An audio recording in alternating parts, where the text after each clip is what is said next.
एक छोटा सा भी कार्य आपको भगवत प्राप्ति करा सकता है। उस कार्य का उद्देश्य बदल जाए। बस हम समझते हैं माला जपना ही केवल भजन। बात सुन, एक आदमी बहुत हिंसा प्रवृत्ति का था, चोर था, और हिंसा में उसको सुख मिलता था। जैसे अलग अलग, वो इतना तमोगुणी था, जब किसी को काटता और तड़पता तो उसे सुख मिलता था। एक दिन एक महात्मा उसकी मार्ग से जा रहे थे, मिल गए, उसने उनको भी वैसे ही प्रताड़ित करना चाहा। तो भगवत प्राप्त महात्मा थे, उन्होंने कहा कि बच्चा, इससे तुमको क्या मिलता है?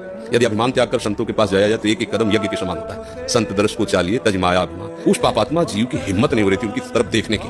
उनका बेटा तुमने सब क्यों करते हो? तो उनका सुख के लिए करता हूं। तुम सुख की पहचान ही नहीं जानते हो, किसे सुख कहते हैं? तो उनका फिर मुझे बताइए आप सुख किसे कहते हैं? तो बोले हमारी बात तुम्हें तभी समझ में आएगी तुम निष्पाप हो गए।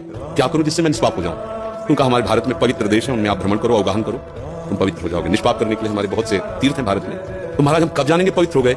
तो शिव महापुरुष ने उन्होंने एक शुष्क लकड़ी दी, कैसे ले जाओ, और जब ये हरी होने लगे, इसमें किनगा आने लगे, तो तुम समझ लेना तुम निष्पाप हो गए। चला गुरु को प्रणाम करके 10 किलोमीटर चला हुआ, शाम हुई, एक वृक्ष बड़ा था, उसके नीचे रुका, और उसमें 4-5 चोर बैठे हुए थे, और वो नीचे जड़ में ऐसे जाकर बैठ गया। रात्रि बीती तो तीर्थयाटन को जाएंगे। वो ऊपर प्लान बना रहे थे कि इन गांव वालों ने मुझे बहुत सताया है, आज रात्रि में 12 बजे चारों तरफ से आग लगा देंगे और अस्त्र शस्त्र ले जो भागेगा मारेंगे, पूरे गांव को आज नष्ट करेंगे। उसके कान में पड़ी बात, उसने कहा कि तीर्थ यात्रा तो जा ही रहे हैं, अगर इन जो 4 हैं 5 हैं इनको अगर मार देते हैं तो जा ही तो रहे हैं तीर्थ यात्रा में, पूरा गांव बच जाएगा। तो उसने कहा भैया तुम्हारे गुरु हमें, आओ हम तुम्हें सलाह बताते हैं कैसे पूरे गांव को नष्ट करना है। तो चारों कूद थोड़ी पड़ेंगे, एक ही आएगा, चारों को मार दिया। तो जब यहाँ हिंसा हो गई, नहीं रुकेंगे, लकड़ी उठाई तो हरी हो गई।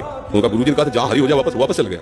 वहां गया संत भगवान, संत ने कहा जानते थे कि तुम ऐसे स्वभाव वाले हो कि तुम्हें तीर्थ यात्रा सुहाएगी नहीं, वापस आ गए। उनका भगवान आपकी आज्ञा पर। आपने कहा हरी हो, देखो हरी हो गई। बोले कौन से तीर्थ में? बोले तीर्थ नहीं किया, 4 को और मार दिया है। बोले बताइए कैसे? उन्होंने बोले देखो बेटा, पहले स्वार्थ के उद्देश्य से मारते थे तो पाप हुआ, लेकिन पूरे नगर के बचाने के लिए 4 को मारा आपने। उद्देश्य आपका दूसरों के सुख है, इसलिए मारना ये आपको तीर्थयाटन से भी अधिक पवित्र करने वाला हो गया। क्रिया वही, उद्देश्य परिवर्तन, फल का परिवर्तन।